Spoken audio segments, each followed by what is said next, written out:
안녕하세요. 오늘 저 테이퍼 프로젝트라고 해서 정신과 약물을 금단 증상 없이 좀 이렇게 끊을 수 있도록 도움을 좀 드리고자 이런 웨비나를 좀 마련을 했습니다. 테이퍼가 말 그대로 정신과 약물 단약을 말하는 거거든요. 그래서 잘 할 수 있도록 도와주는 프로젝트를 제가 나름대로 명명을 해서 이렇게 웨비나를 준비를 했습니다. 제 소개를 드리자면 저는 지금 현직 한의사로 활동하고 있는 노대현이고요.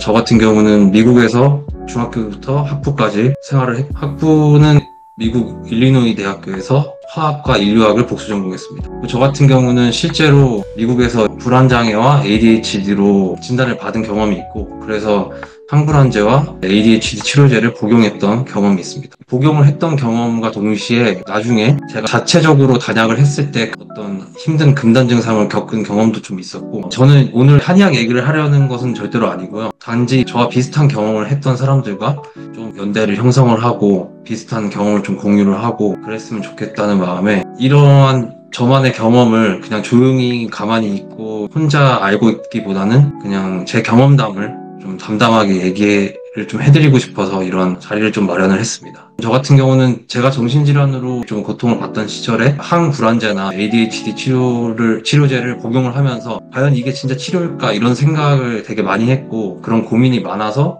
화학과를 전공하다가 나중에 인류학을 복수 전공하기도 했고, 그래서 오늘은 그런 어떤 이야기들을 의학 용어 같은 그런 전문 용어가 없이 사람으로서 그냥 여러분과 함께 나눠보고 싶은 마음에 이런 자리를 마련했습니다. 그래서 제가 약을 처음 경험하게 된 계기를 좀 말씀을 해드릴게요. 일단은 저는 14살, 그러니까 만으로 13살이었죠. 중학교 1학년 나이로 처음 혼자서 미국 유학길에 올랐습니다. 당시에는 제가 나름 한국에서는 그래도 뭐 좀 친구들이랑도 밝게 잘 어울리고 언어적 장벽도 없었고 그랬는데 미국에서 아무래도 좀 언어 장벽도 있고 소통에 어려움이 좀 있다 보니까 그런 원래는 제가 주인공이 되는 걸 좋아하는 성격인데 그런 좀 의기소침한 면이 있으면서 조금 속에 내면에 좀 쌓인 것도 있고 불안한 마음도 없지 않아 이렇게 좀 올라오고 그랬던 것 같습니다. 그래서 그런 불안한 마음이 계속되는 와중에 아무래도 타지에 있고 또 어린 나이에 집을 떠나서 다른 사람 집에 있는다는 것 자체가 굉장히 좀 그때 당시에 제가 느끼지 못했지만 상당한 불안감이 있었던 것으로 지금 돌이켜보면 그렇게 생각이 듭니다. 그래서 어쨌든 중3에서 고1 정도 올라갔을 때쯤에 살던 집에서 제가 직접적으로 당했다기보다는 같이 살던 저보다 한 살 많은 형이 저보다 어린 동생을 폭행하는 장면도 보게 됐고 그런 가운데서 방관할 수밖에 없었던 제 자신에 대한 자책 그리고 그때 당시에 그 공포스러운 분위기 이런 것 때문에 아마 좀 불안감이 올라왔고 이제 그 이후에 그 집을 떠나서도 좀 나름대로의 그런 장면들이 좀 트라우마처럼 남아서 학업을 하는데도 부정적인 영향이 좀 있었던 것 같습니다. 그래서 처음에는 미국의 정신과가 1차 의료센터라고 하거든요. 프라이머리 케어라고 하는데 거기서 처음에 자낙스라는 항불안제를 처음 맞고 그런 약을 처음에 복용을 하게 되었습니다. 그래서 미국에서는 그때 당시 자낙스라는 약 같은 경우는 정말 신이 내린 약이라고 할 만큼 많은 학생들도 그렇고 많은 사람들이 복용을 그냥 꺼리낌 없이 하고 있었던 상황이었고 정말 불안감이 있을 때 그냥 이 약 하나면은 모든 게 편해질 수 있다 이런 정도로 사람들이 인식을 하고 있고 그런 약이라고 할 수 있었어요. 저도 마찬가지로 이 약을 처음 복용했을 때 있었던 불안감들이 일시적으로 되게 완화가 되면서 정말 이 약만 있으면 살 수 있다 이렇게 생각을 했었고 실제로 의학적으로 봐도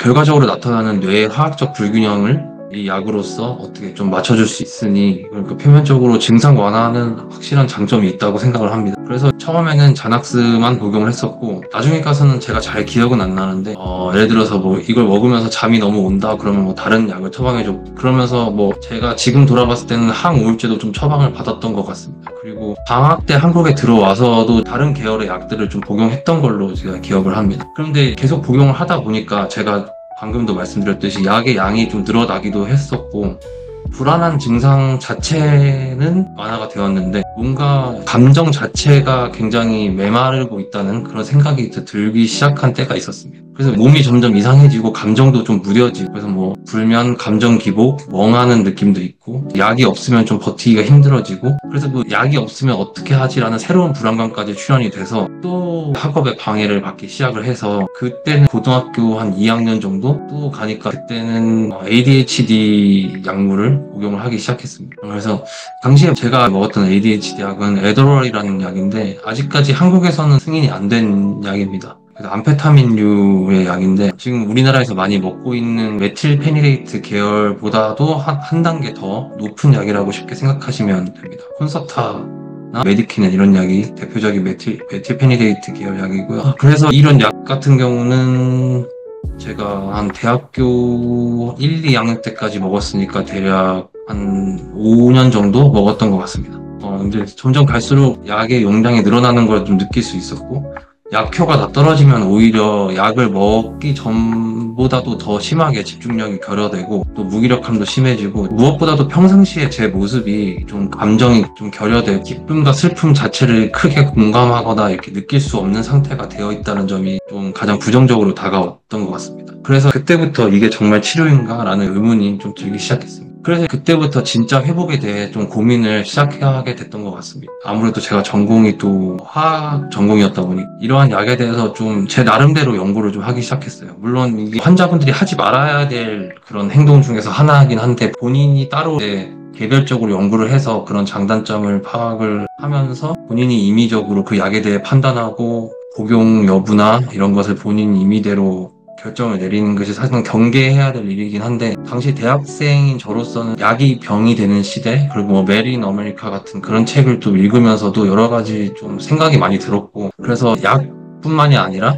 제 삶을 좀 돌아볼 수 있는 시간을 가지게 됐습니다. 그래서 그냥 단순히 약물에 의존하는 것뿐만 아니라 뭐 식사부터 포함해서 제 생활 루틴, 인간관계, 그래서 뭐 결론적으로는 제 몸의 어떠한 그런 생활 리듬 자체를 다시 찾으려는 시도를 좀 하기 시작했고, 그래서 좀 근본적인 치료를 해야겠구나 이런 거를 조금 느껴서 여러 가지 방면으로 좀 제 병에 대해서 그리고 저라는 사람에 대해서 좀 알아가려고 하던 와중에 학부에서 대학교에서 우연 의료인류학 수업을 듣게 되었습니다. 그래서 의료인류학 수업을 들으면서 느꼈던 거는 사회적 관념에 따라서 지금 제가 불편했던 증상이 이제 병으로 치부돼서 약을 먹을 수도 있었지만, 어떻게 보면 다른 커뮤니티에서는 제 병이 그렇게 병으로 치부되지 않고 저의 불편한 증상들이 오히려 축복받은 그런 어떠한 증상으로도 보여질 수 있고, 그렇기 때문에 꼭 약물을 무조건 복용을 하는 것만이 정답은 아니다라는 걸 느꼈고, 또 제 나름대로 연구를 하면서 시작됐던 것이, 일단 결과적으로 나타난 뇌 화학적 불균형을 약물로서 어떻게 조절해줘서 당장의 증상 완화는 해줄 수 있지만 약이 없어도 정상적으로 살아갈 수 있을 만큼의 그런 근본적인 치료는 안 된다는 결론에 좀 다다랐습니다.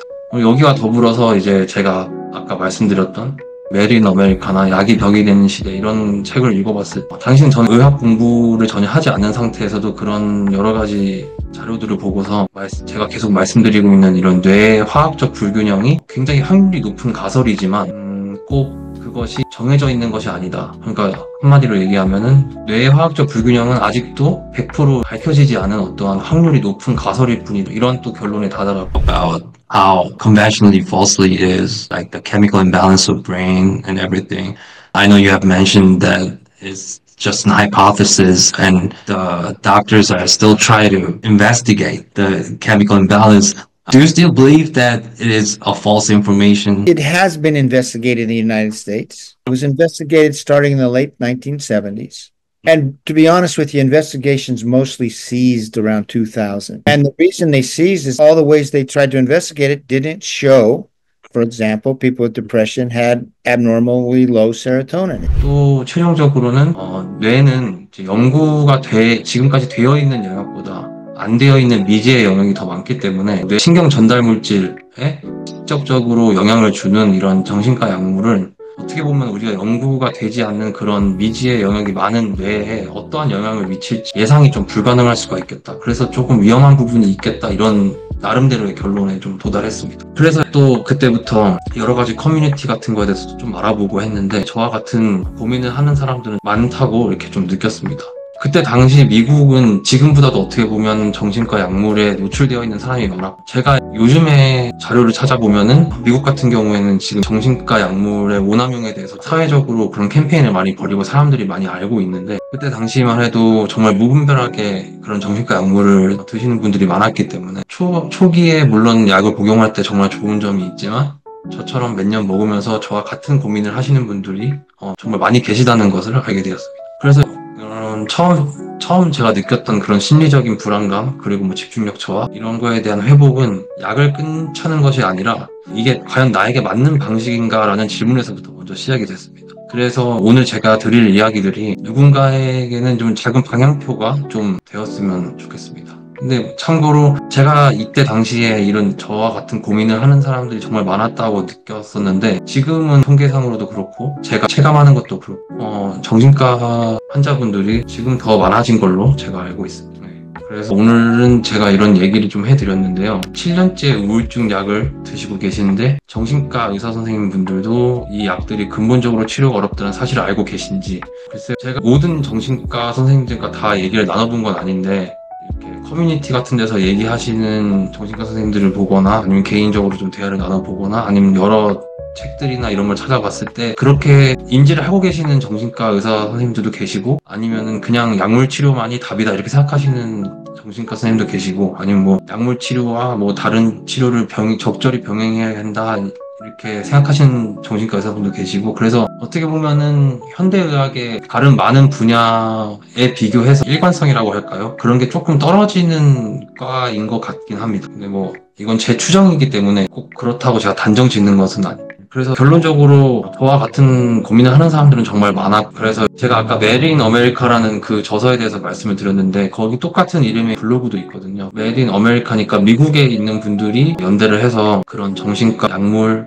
부작용이나 그런 다른 치료 아니면 현대 정신의학을 비판하시는 분들이 모여서 좀 얘기를 하시고 이런 게 있는데, 각 나라마다 대부분 국가에 메린 뭐 다른 나라 이름이 붙여져 있는 곳이 여러 군데 있는데 아직 메린 코리아는 없더라고요. 그래서 제가 우연한 기회에 그 메린 코리아 저자님과 줌 미팅을 하게 됐고, 그래서 소중한 기회를 얻어서 메린 아메리카에 제가 한국의 현대 정신의학 현황에 대해서 알려드리는 그런 기사글을 쓰기도 했습니다. 그래서 추후에 좋은 기회가 또 주어진다면 메린 코리아처럼 그런 많은 분들과 연대를 할 수 있는 기회가 있었으면 좋겠다는 생각으로 오늘도 이 자리를 마련해왔습니다. 그래서 다음 에피소드를 좀 들려드리자면, 오늘 이 시간에도 중간중간에 조금 말씀을 드렸는데 뇌의 화학적 불균형이 과연 정신과의 전부인가 이런 식으로 제가 말을 했는데, 그런 의미에서 봤을 때 정신질환은 정말 뇌만의 문제일까? 라는 주제로 조금 얘기를 나눠봤으면 좋겠다는 생각을 했습니다.